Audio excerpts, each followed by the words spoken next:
38 दिवसांच्या उपोषणानंतरही दखल नाही. महांतेश्वर कट्टीमनी यांचा 14 एप्रिलला मंत्रालयात आत्मदहनाचा इशारा. बेकायदेशीर प्रतिनियुक्ती रद्द करण्याची मागणी. निलंबनाविरोधातही लढा तीव्र.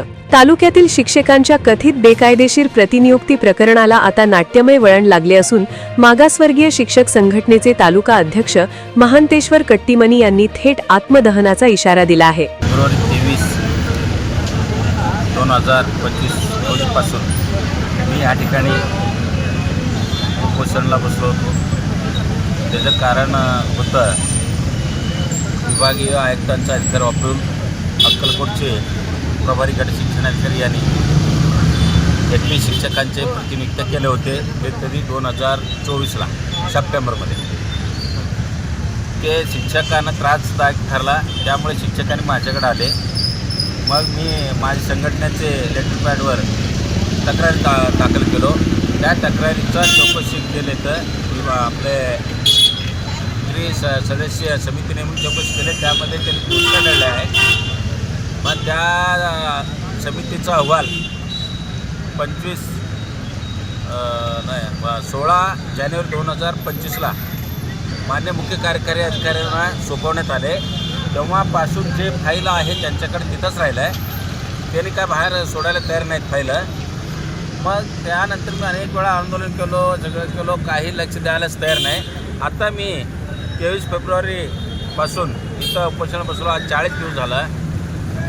असं अधिकारी कुठला मुख्य कार्यकारी अधिकारीचा काही इकडं वळणसुद्धा बघितलेलं नाही.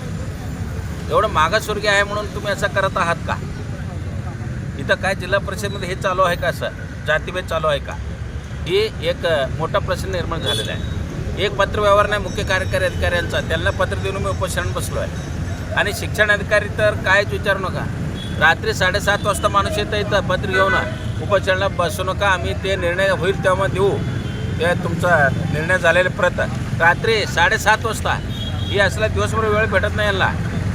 मग त्यामुळं ही निर्णय नाही झाला. आता असं लोकांकडून म्हणजे कालच समजलं मला, ह्याच्यामध्ये अक्कलकोट राजकारणी यांचे सहभाग आहे, राजकारणी लोकांचा सहभाग आहे. तुम्ही काही केलं तरी किती दिवस उपोषण बसला तरी होणार नाही असं माझ्या कानावर आला. त्यासाठी मी आज इथं उपोषण समाप्त करत आहे.